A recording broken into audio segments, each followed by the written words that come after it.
सो handwriting कभी अच्छे बुरे नहीं होते, उसकी माइंड में जो भी प्रॉब्लम है वो आइडेंटिफाई करके उसको सॉल्व करना। अच्छा सर, आपकी एक बुक आई है जिसका नाम है the 8 colour of life. Yes. तो ये 8 कलर्स क्या है? ओके, जनरली फिजिक्स के हिसाब से मैं बोलूँ तो 7 कलर होते हैं, हाँ। बट मैंने नाम दिया है 8th कलर, हम्म। और इसको 8th कलर ऑफ लाइफ बोला है। हम्म। तो जीवन का 8वां कलर हम बोल सकते हैं। और मैं उसी बुक को लेके मैंने मेरा पूरा एक वर्कशॉप डिज़ाइन किया है, जो 3 दिन का और एक 2 साल का पूरा प्रोग्राम है, जहाँ हम आपके हर एक इमोशंस को बैलेंस कैसे करना है और वाइट पॉजिटिविटी कैसे अपनी लाइफ में लाना है, ये हम सिखाते हैं। आप देख रहे हैं द रेडियो अड्डा शो। चैनल को सब्सक्राइब करें एंड बेल आइकन दबाएं सभी नोटिफिकेशंस पाने के लिए। नमस्कार, मैं हूं आपका दोस्त आरजे दिलीप सिंह। आप देख और सुन रहे हैं द रेडियो अड्डा शो। आज के शो में एक स्पेशल गेस्ट है जिनके बारे में जितनी तारीफ की जाए उतनी कम है। एक educator, author, graphologist and public speaker हमारे बीच में नीरव जी मौजूद हैं। नीरव जी, बहुत बहुत शुक्रिया आपका स्टूडियो में आने के लिए। राधे राधे प्रभु जी। Radhe Radhe. Thank you so much for inviting me. Thank you so much. आज बिल्कुल माहौल एकदम स्पिरिचुअल हो गया है और एकदम लग रहा है कि आज हम पॉजिटिव वाइब आ रही बहुत एक अच्छी। तो आपके आने से बहुत अच्छा लग रहा है आज स्टूडियो में। यस, सबके अंदर एक पॉजिटिव एनर्जी होती है, so positive attracts positive sir जी। क्या बात है। तो आपकी ये जो जर्नी है ये कैसे शुरू हुई, कहाँ से आपने शुरुआत करी? ओके सर, सच बताओ तो मतलब मुझे कुछ शर्म नहीं है बताने में। जी। एकेडमिकली मैं एक बहुत वीक स्टूडेंट था, एंड एक कुछ स्ट्रगल्स होती है जो सभी को होती है। तो हमारी चाइल्डहुड भी इतनी अच्छी नहीं थी, उस वजह से इतने अच्छे दोस्त नहीं थे, और हालात ऐसे कुछ थे ना कि जहाँ टीचर भी इतने सपोर्टिव नहीं थे, कि जहाँ हम टीचर को डाउट पूछते थे तो अरे भाई तुझे क्या करना है। सो उस टाइम पे ना दिमाग में हमेशा एक चीज़ स्ट्राइक करती थी कि अगर मैं टीचर होता तो मैं ऐसा नहीं करता, और हर वक्त यही चीज़ स्ट्राइक करती रहती थी कि मैं ऐसा नहीं करता, मैं ऐसा नहीं करता। फिर जब कॉलेज में आया, पढ़ाई ख़त्म हुई, और पढ़ाई ख़त्म होने के बाद ना मेरे दिमाग में वो बचपन से चल रहा था कि मुझे टीचर बनना है, और टीचर होता तो ऐसा नहीं करता। एक जो वीक स्टूडेंट है उसको ऊपर लाने का काम करना था। सो जैसे ही पढ़ाई ख़त्म हुई, कुछ जगह काम किया, उसके बाद ये टीचर बना मैं। एंड फिर जो मेरा एक्चुअली सपना था वो पूरा हुआ, जहाँ मैं एक्चुअली वीक स्टूडेंट्स को पढ़ाता था। So that is how students के प्यार, पेरेंट्स के सपोर्ट से मैं कह सकता हूँ कि यस, मैं एक अच्छा टीचर बन पाया, जहाँ बच्चों को ऑब्वियसली एकेडमिक नॉलेज तो ज़रूरी होता ही है, बट जो प्रैक्टिकल नॉलेज होता है ये भी मैं उनको देता हूँ। बहुत बढ़िया। और ग्राफोलॉजिस्ट आप कैसे बने? सर, ग्राफोलॉजिस्ट ऐसा बना कि स्टार्टिंग ऑफ द करियर में ऐसा था कि बच्चों के बारे में ज़्यादा कुछ समझ नहीं पा रहे थे हम, बिकॉज यंग थे, सीख रहे थे चीज़ें। तो तभी मुझे ये हैंड राइटिंग एनालिसिस कोर्स के बारे में पता चला, मैंने वो कोर्स किया। तो ग्राफोलॉजी इज़ बेसिकली एक hand writing and signature analysis का कोर्स होता है। अच्छा। जहाँ हम आपके हैंड राइटिंग से आपकी माइंड में क्या चल रहा है ये पता कर सकते हैं। अच्छा। तो जब मैं सिखाता था तब मुझे बच्चे में पता चल रहा है कि आज झगड़ा हुआ है, आज उसको अच्छा नहीं लग रहा है, आज उसका पेट दर्द हो रहा है, ऐसा कुछ ना कुछ प्रॉब्लम सबको पता चलता है। तो ऑब्वियसली जो मैं बच्चों को डांटता था या बच्चों को चिल्लाता था, ये ध्यान दे, वो मेरा बंद हो गया। अच्छा। फिर क्लास खत्म होने के बाद मैं बच्चे को बुलाता था, बेटा आज क्या हो गया, अच्छा घर पे कुछ प्रॉब्लम है, ये चल रहा है। तो बच्चा देखता था, सर आपको कैसे पता। और फिर धीरे धीरे वो दोस्ती हो गई, और वो जो स्टूडेंट था वो क्लास में ध्यान देना शुरू कर दिया, होमवर्क करना शुरू कर दिया, मार्क्स अच्छे आने लगे। इस तरह से ग्राफोलॉजी का मैंने एक सही अप्लाई किया। और सर अभी मैं मेरे कंपनी के through graphology hand writing analysis भी करता हूँ, और टीचर्स है, मदर्स है, पेरेंट्स है, बहुत लोगों को हैंड राइटिंग एनालिसिस सिखाता भी हूँ सर। तो ये एक्टिव लर्निंग कंपनी क्या है? सर उसकी एक बहुत लंबी कहानी है, बट मैं शॉर्ट में अभी बताना चाहूँगा। जैसे मैंने बताया कि मैं बच्चों का टीचर कम दोस्त ज़्यादा बनना चाहता हूँ, because I am sorry parents, आजकल ऐसा हो जाता है कि पेरेंट्स को एक वक्त पे बच्चों का दोस्त बनना होता है, बट वो लोग ये करते हैं कि भाई हम जो बोले वही करना है। तो मैं उनका दोस्त का रोल निभाते निभाते उनके प्रॉब्लम सॉल्व करते गया। पता चला कि कभी कभी बच्चों को नहीं, पेरेंट्स को भी काउंसलिंग की ज़रूरत पड़ती है। करेक्ट। तो मैं बच्चों के साथ पेरेंट्स की काउंसलिंग करते करते करते उनको सब चीज़ें सिखाते गया जो प्रैक्टिकल वर्ल्ड में ज़रूरी है। तो वहाँ से मुझे एक पेरेंट ने मुझे एक आइडिया दिया कि सर आप ये बच्चों को समझाते हो, पेरेंट्स को समझाते हो, क्यों ना आप हमारी सोसाइटी में एक बार आके समझाते हो। फिर मुझे एक सोशल समाज के फंक्शन में बोलने का मौका मिला। इस करते करते मुझे एक कंपनी वाले ने ऑफ़र दिया, एक पेरेंट की जिसकी कंपनी थी उनके एम्प्लॉय के लिए। इससे तरह सेमिनार लेते लेते फिर मैंने 2015 में एक कंपनी फॉर्म किया जहां मैं अलग अलग टॉपिक्स पे, पेरेंटिंग पे, स्टूडेंट काउंसलिंग पे सेमिनार्स लेना मैंने शुरू किया और फिर ये जर्नी वहाँ से स्टार्ट हुआ सर। तो सर आपकी शुरुआत कैसे हुई, जर्नी की शुरुआत कैसे हुई? सर टू बी ऑनेस्ट मुझे ये शर्म नहीं है बताने में कि मैं एक एकेडमिकली बहुत वीक स्टूडेंट था, और जैसे लोगों के हालात होते हैं वैसे मेरे भी कुछ स्ट्रगल्स थे फाइनेंशियली एंड बॉडी को लेके। और अभी जो मैं दिख रहा हूँ बहुत ज़्यादा मोटा था उस टाइम पे, तो उस वजह से ना एक अच्छे फ्रेंड्स नहीं थे, एकेडमिकली वीक होने की वजह से वो एक टीचर का स्ट्रॉन्ग सपोर्ट नहीं था मेरे पास। तो जब भी मैं कोई डाउट पूछता था when I was in 7th और 8th, तो मैं एक चीज़ एक्सपीरियंस करता था जहाँ मुझे टीचर बोलते थे भाई तुझे क्या करना है।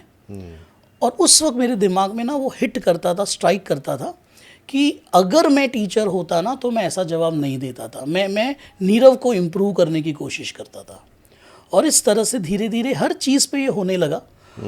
जब वक्त के साथ मैंने कुछ पढ़ाई कर ली, कुछ मेरा एजुकेशन क्वालिफिकेशन हो गया, तो मेरे दिमाग में ये हिट होता था कि भाई मुझे टीचर बनना था बचपन से।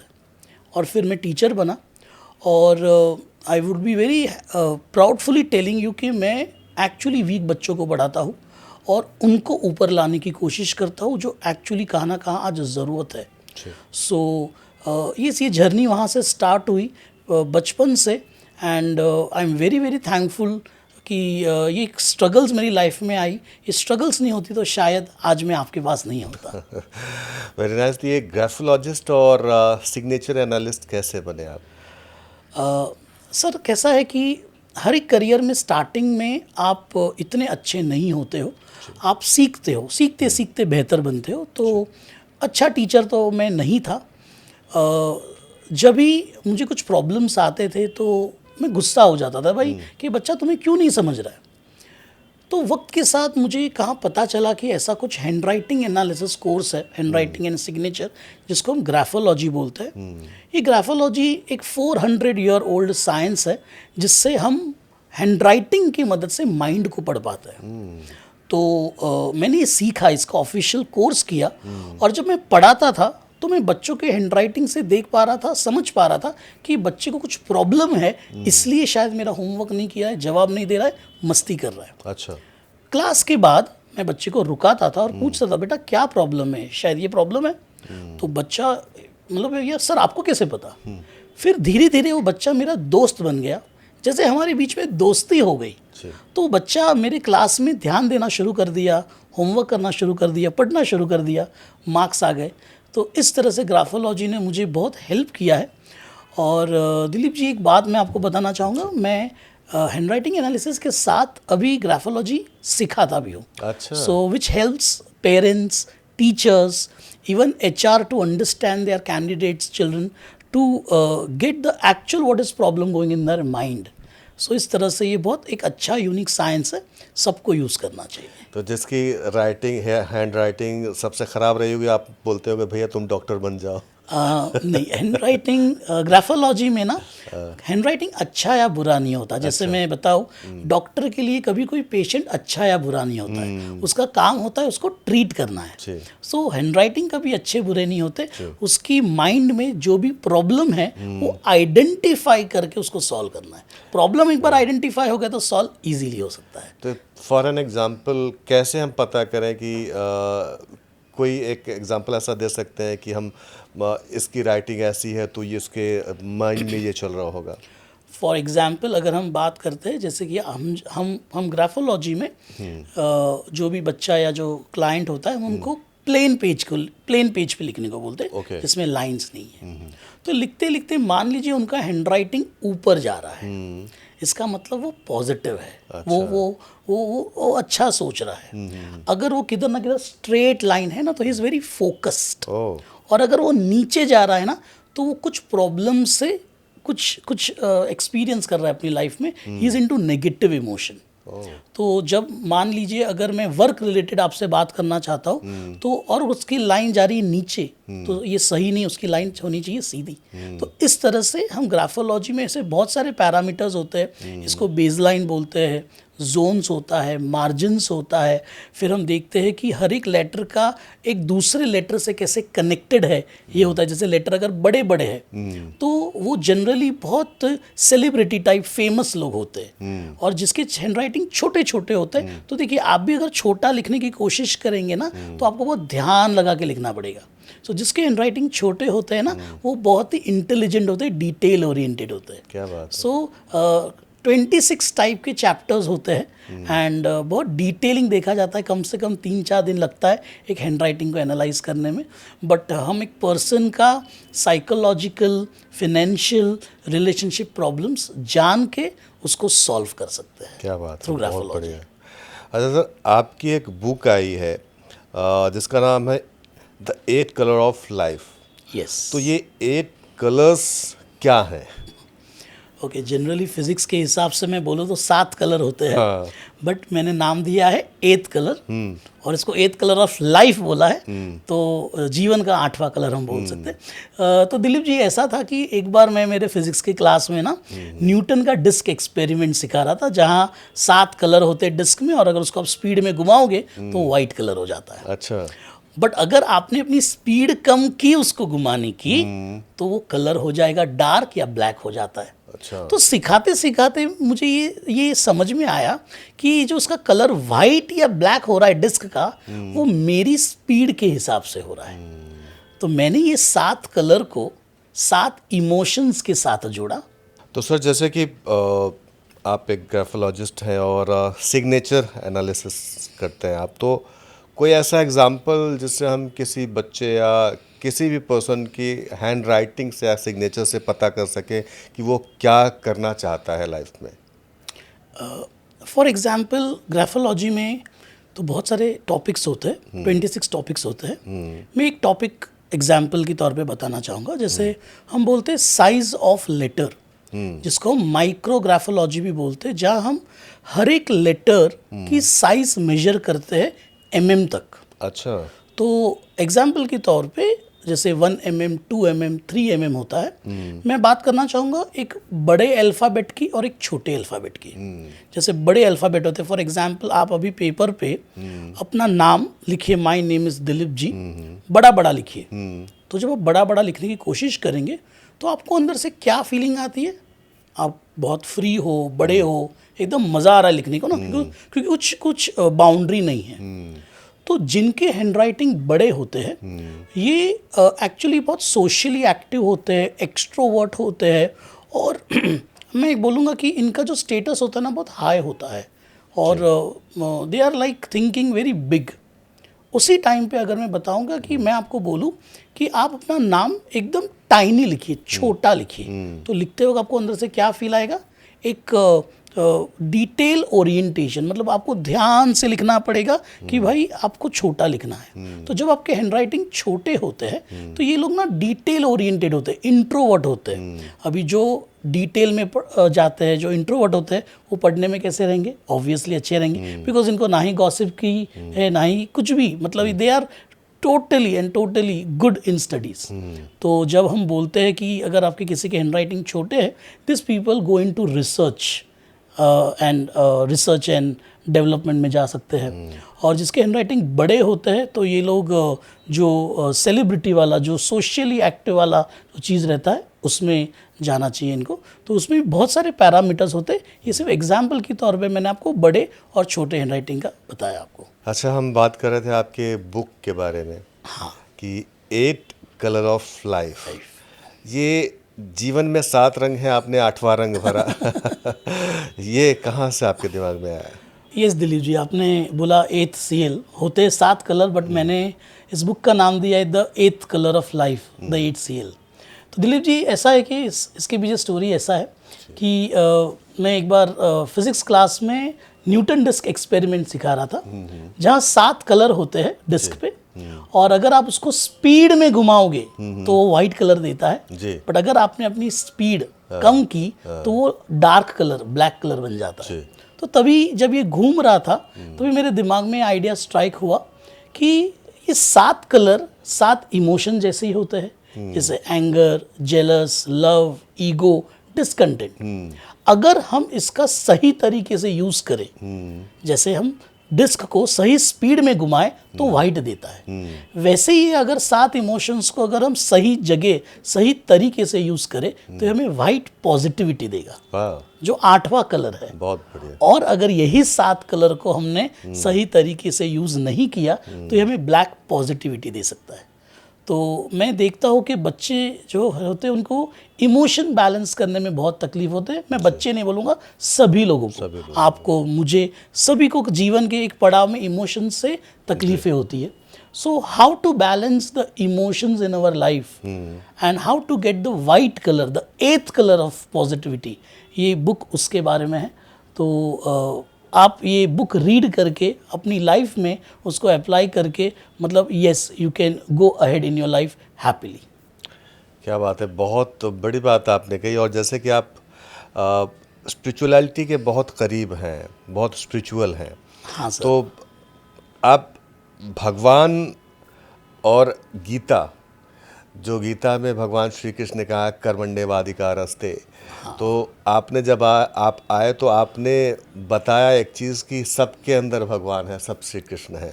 यस। तो थोड़ा सा अध्यात्म के बारे में भी अपनी नॉलेज हमसे शेयर करें।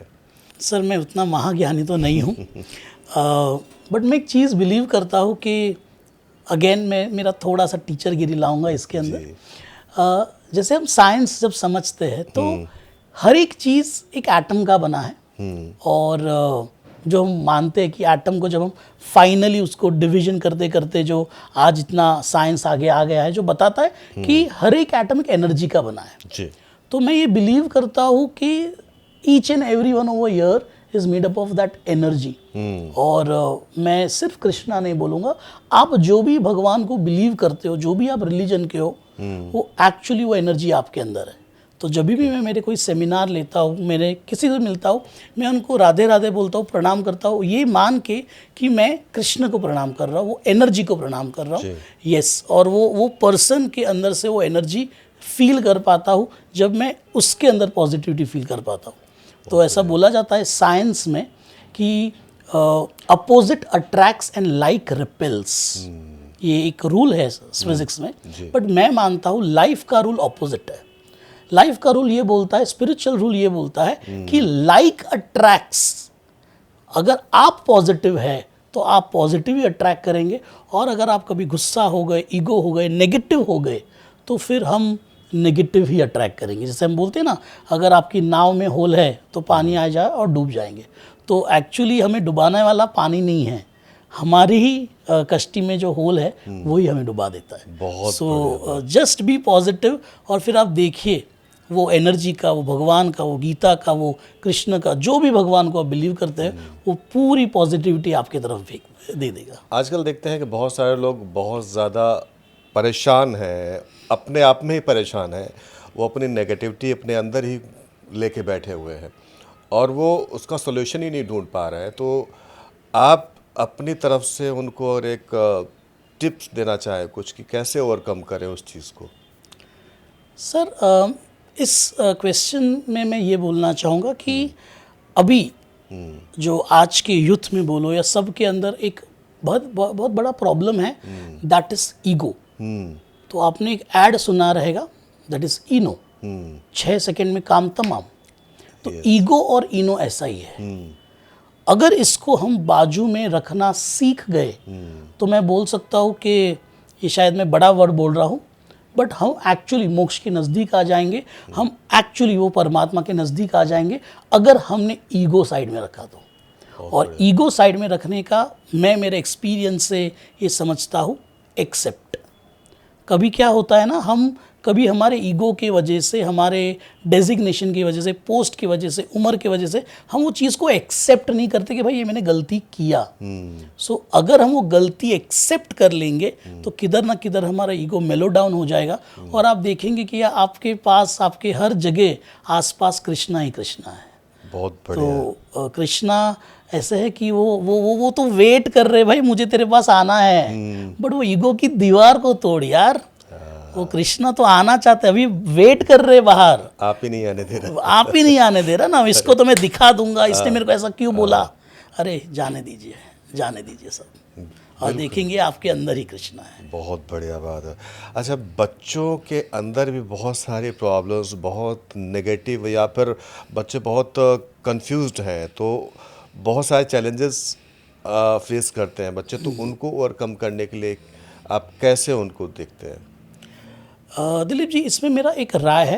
आई एम सॉरी पेरेंट्स, मैं कुछ अगेंस्ट नहीं बोल रहा हूँ, बट एक जो पौधा होता है, एक जो प्लांट होता है, तो उसको माली जो होता है ना, वो उसको पानी देता है, खाद देता है, कोई जानवर उसको खा ना ले तो ध्यान रखता है, जैसे हम टीचर्स।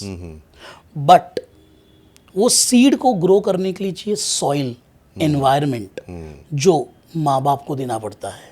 करेक्ट। तो हम टीचर्स उनको बेस्ट पढ़ाएंगे, बट अगर उसको सॉइल ठीक से नहीं मिला, राइट एनवायरनमेंट नहीं मिला, मुझे पता है कुछ टीचर्स इस बात को नहीं मानते, बट हमेशा मार्क्स मार्क्स मार्क्स बोलते रहना, वो बच्चे को ये सही नहीं है। मैं मानता हूँ अच्छे मार्क्स से अच्छे एडमिशन मिलेंगे और अच्छा जॉब मिलेगा, बट वो जो 3 इडियट्स में बोला है आमिर खान जी ने कि भाई आप नॉलेज के पीछे भागो, कामयाबी आएगी। तो अगर हम as a teachers, as a parents ये रिस्पॉन्सिबिलिटी लेते कि भाई तू सबसे पहले नॉलेज पे फोकस कर, सो डेफिनेटली वो खुश रहेगा, अच्छा एनवायरनमेंट रहेगा, और देखिए वो बच्चा कहाँ से कहाँ चला जाता है। बहुत so I believe not only parents, उसके जो फ्रेंड्स भी है, जो मेरे साथ मेरे बचपन में होता था, मेरा वज़न ज़्यादा होने की वजह से, फिनेंशियल कंडीशन अच्छी न होने की वजह से बहुत बुली किया जाता था। बट अगर सब लोग ये समझ ले कि हर एक यूनिक है, हर एक के अंदर कृष्णा है, तो फिर दिलीप जी बहुत मज़ा आ जाएगा जीने का, बहुत मज़ा आ जाएगा। आपने बताई। और जैसा कि अब बुक की बात करते हैं, 8 कलर ऑफ लाइफ, इस बुक में वो क्या सारी चीज़ें हैं जो हर एक इंसान को पढ़नी चाहिए, और आपकी बुक की काफ़ी तारीफ भी हो रही है, तो कुछ शेयर करें उस बुक के बारे में। मैं एक एग्जाम्पल लेना चाहूँगा, एक छोटा सा एग्जाम्पल। जैसे मैंने बताया 7 कलर को मैंने 7 इमोशंस के साथ जोड़ा है। Let's talk about red colour. तो दिलीप जी, आप मुझे बता सकते हैं रेड कलर जब आप देखते हैं तो आपके दिमाग में सबसे पहले क्या आता है? सबसे पहले रेवोल्यूशन। ओके, मतलब आप रेवोल्यूशन के बारे में सोचते हैं। और अगर इमोशन की बात है तो आप क्या सोचते हैं रेड कलर के बारे में? Romance, love. और दूसरा red that is anger. So red tells love also and anger also, right? तो मान लीजिए एक बच्चा आग मांग रहा है, आग मतलब वो इनडिसिप्लिन हो रहा है, मिसबिहेव कर रहा है, तो तभी आप अगर उस बच्चे से प्यार से बात कर रहे हो, चलेगा? नहीं, उसको सीख देनी जरूरी है कभी। और उसी वक्त जब बच्चा गिर गया है किधर से, सोफे पे से, और वो रो रहा है, तभी आप क्या करोगे? आप गुस्से से बात करोगे? तेरे को कब से बोल रहा था ना, ऐसा नहीं करना था, अभी कर। नहीं, तभी उसको प्यार की जरूरत है। तो वही लाल कलर है जो गुस्सा भी है और प्यार भी है, उसका सही इस्तेमाल आपने नहीं किया। जब वो आग मांग रहा था, आपने एक्चुअली गुस्सा दिखाना ज़रूरी था। तो मेरी बुक में मैंने वही बताया है कि हर एक इमोशन को कैसे सही जगह, सही तरीके से यूज़ कीजिए, तो फिर वो 8वां कलर वाइट आपके लाइफ में आता जाएगा। शायद इन चीज़ों की समझ अगर इंसान को हो जाए तो बहुत सुधार आ सकता है ज़िंदगी में। और तो सर, ये बुक लिखने का जो इंस्पिरेशन है वो आपको कहाँ से मिली और प्रेरणा कहाँ से मिली? सर, बेसिक मुझे जो इंस्पिरेशन जो मिला वो मेरे बच्चों से ही मुझे मिला है। अच्छा। तो जैसे मैंने आपको बताया कि बच्चे जो रहते, जो मार्क्स नहीं ला पाते, उसका कारण ये नहीं है कि वो वीक है, जैसे मैं, उसके पीछे की उसकी बहुत सारी स्ट्रगल्स होते हैं। और वो स्ट्रगल्स इसलिए होते हैं क्योंकि वो अपने इमोशंस से लड़ नहीं पाते, इमोशंस समझ नहीं पाते। तो जब मैं पढ़ा रहा था, जब मैं मेरी लाइफ की भी स्ट्रगल देख रहा था, फ्रॉम चाइल्डहुड से लेके करियर में एवरीथिंग, तो मैं यही समझ पा रहा था कि अगर हम एक इमोशंस को समझ ले, फॉर एग्जाम्पल हमारा झगड़ा हो गया, आपका और मेरा झगड़ा हो गया, और झगड़े करते करते मान लीजिए मैं चुप हो जाता हूँ, मैं मेरा ईगो साइड में रख के चुप, Dilip ji I am so sorry, हो गया, गलती हो गया। तो जब मैं ये समझ पाया कि भाई सामने वाले का अभी का ईगो वाला इमोशंस ठंडा करो, तो शायद आप 5 मिनट बाद बोले कि भाई नीरव मुझसे भी गलती हो गया, छोड़ दे। तो इसी तरह से जो जेलस वाला है, गुस्से वाला है, सारे इमोशंस अगर हम समझ पाते हैं सामने वाले और हमारे साथ, तो धीरे धीरे धीरे प्रॉब्लम सॉल्व हो जाते हैं। तो मेरे लाइफ में भी मैंने ऐसे ही सारे इमोशंस ट्राई किए सॉल्व करने के, बच्चों के साथ, मेरे फैमिली मेम्बर्स के साथ, मेरे बिजनेस लोगों के साथ, जो भी मेरे आसपास लोग रहते थे।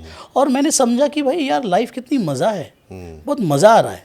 और एक्चुअली मुझे जो सुकून, जो बोलते हैं ना सुकून, वो फील होना स्टार्ट हो गया when I started understanding and balancing emotions. तो वहाँ से मुझे लगा कि जो मैं सुकून महसूस कर रहा हूँ वो मेरे सभी लोगों को दूँ, इसलिए मैंने वो पूरे थॉट प्रोसेस को एक बुक में कन्वर्ट किया। क्या बात है, बहुत सुंदर। तो सर अब आगे के जो हमारे सवाल हैं पॉडकास्ट को कंटिन्यू करेंगी, हर्षिता हमारे साथ जुड़ रही हैं। ओके तो आगे स्वागत करते हैं हर्षिता का। Thank you so much Dilip sir for giving me this opportunity. Radhe Radhe sir. Radhe Radhe, Radhe Radhe Harshita ji. कैसे हैं आप? बस I am good, thank you so much. Sir अगला सवाल मेरा आपसे ये है कि आप करंटली किस प्रोजेक्ट पे काम कर रहे हैं और आपका अपकमिंग प्रोजेक्ट क्या है? मैं करंट, मेरा जो प्रोजेक्ट मैंने बताया कि जो दिलीप जी ने भी बताया, मेरा जो बुक है, and thank you so much Dilip ji, जो आपने बताया वो फेमस हो रहा है। तो मैं उसी बुक को लेके मैंने मेरा पूरा एक वर्कशॉप डिज़ाइन किया है, जो 3 दिन का और एक 2 साल का पूरा प्रोग्राम है, जहां हम आपके हर एक इमोशंस को बैलेंस कैसे करना है और वाइट पॉजिटिविटी कैसे अपनी लाइफ में लाना है, ये हम सिखाते हैं। तो ये मेरा अभी करंट प्रोजेक्ट है। और जो मेरा फ्यूचर प्रोजेक्ट पे जो मैं अभी काम कर रहा हूँ, मैं 8CL बिजनेस की बुक लिख रहा हूँ, जहाँ आप अपने बिजनेस में वाइट पॉजिटिविटी के साथ अपने बिजनेस को कैसे अपस्केल कर सकते हैं, वो मैं अभी लिख रहा हूँ, और उसी के बेस पे मैं एक वर्कशॉप डिज़ाइन करूँगा। That's amazing. Thank you Harshita ji. Listeners, are you listening this? Please have a look on this. Next question. Sir, how can our listeners get in touch with you and they can learn more about your things? Like how they can learn from you? Yes, if they want to contact me, so they can contact through Insta, that is Active Learning Company is my ID, और नीरव पकाई। और Dilip ji and Harshita जी, मैं मेरा एक link भी दे दूंगा, जो आप डिस्क्रिप्शन में डाल देंगे, उसको क्लिक करके वो हमें कांटेक्ट कर सकते हैं। Okay. One more thing I really want to ask you again. Like, how do you define success and what advice would you give to someone like how? Like what? Honestly Harshita ji, success का definition सबके लिए अलग होता है। मैंने अभी एक movie देखा था महेश बाबू जी का, जिन्होंने एक बहुत अच्छी चीज़ बताई थी कि हार्डवर्क इतना करो ना कि तुम खुद ही सक्सेस के डेफिनेशन बन जाओ। और मैं एक चीज़ बिलीव करता हूँ, सक्सेस वो होता है कि जहाँ आपकी प्रेजेंस से लोग खुश हो जाए। आपके पास भले अच्छा पैसा ना हो, अच्छे कपड़े ना हो, वॉट एवर, बट आपके प्रेजेंस से लोग खुश हो जाए कि वाह यार हर्षिता मैम आए, बहुत मज़ा आएगा। जब लोग ये फील करना स्टार्ट कर दे, तो मेरे लिए वही सक्सेस है। और प्रेमानंद महाराज जी, जो आपको शायद पता है, वृंदावन में जो है, उन्होंने एक सक्सेस के बारे में एक चीज़ बताई थी, जो मैंने पर्सनली उनके साथ अटेंड की थी, और मुझे बताई थी कि रियल सक्सेस वो है जब आप अपने भगवान को कभी भी ना भूलो। कितने भी बड़े बन जाओ, जब भगवान हमेशा आप याद रखेंगे ना, वो रियल सक्सेस है। तो ये तीनों चीज़ों के मैं मेरे माइंड में लेके वर्क करता हूँ, हार्ड वर्क करता हूँ हर्षिता जी। नाइस। सर, आपको देखकर ऐसा लग रहा है कि साक्षात कृष्ण भगवान सामने आकर बैठे हैं। हर्षिता जी, आप बहुत बड़ी बात कर रहे हैं। त्वदीयमस्तु गोविंदम तुभ्यमेव समर्पिते। हर्षिता जी, आपने जो बड़ी बात बोली है, बस कृष्णा, ये वर्ड्स मेरे दिमाग पे नहीं चढ़ने चाहिए, बस मेरे साथ रहना, बस मेरे में नहीं चढ़ना चाहिए, मेरे साथ रहना कृष्णा। Thank you sir. एक लास्ट सवाल मेरा आपसे ये है कि any final words of wisdom और advice for our audience? Yes, ये डोंट कंप्लेन इन लाइफ। मतलब अगर आपके पास पैसा नहीं है या XYZ नहीं है ना, तो वो आपके भगवान जो जिसको भी आप बिलीव कर रहे हो उन्होंने प्लान किया है। So don't complain, don't gossip, very important, don't gossip, keep smiling, talk to your friends.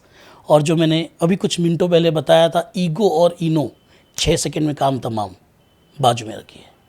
So just breathe, keep smiling and just go with the flow और लेट गो कीजिए, बहुत मज़ा आएगा। और मैं एक आखिरी चीज़ एंड करूँगा ये पॉडकास्ट में बोलते हुए कि भगवान है या जो भी भगवान को आप बिलीव करते, उन्होंने आपको ह्यूमन ही क्यों बनाया? आपको कॉकरोच या एंट या मंकी ऐसा कुछ जानवर क्यों नहीं बनाया? क्योंकि भगवान चाहते थे कि आप ह्यूमन बन के कुछ पर्पस है आपका, कुछ कुछ आप करें। तो आपका पर्पस फाइंड कीजिए, और अगर आपका पर्पस श्योर रहेगा, लाइफ जीने में बहुत मज़ा आएगा। तो just find your purpose and live happily. Thank you Harshita ji. Thank you so much. Thank you so much. आज राधे का राधे। पॉडकास्ट बहुत ही अच्छा था। लाइक कब से पीछे बैठ के सुन भी रही थी, तो सच में मैंने कहा आपको कि साक्षात कृष्ण भगवान सामने आ गए। डेफिनेटली वैसा ही कुछ हुआ आज के पॉडकास्ट में। Thank you so much. Hare Hare Hare Hare, Hare Krishna, Hare Radhe Krishna. Krishna. So thank you so much आप सभी का हमारा पॉडकास्ट देखने के लिए। अगर आगे भी आपको ऐसे ही कुछ पॉडकास्ट देखने हैं तो कमेंट करके ज़रूर बताइए। Thank you so much.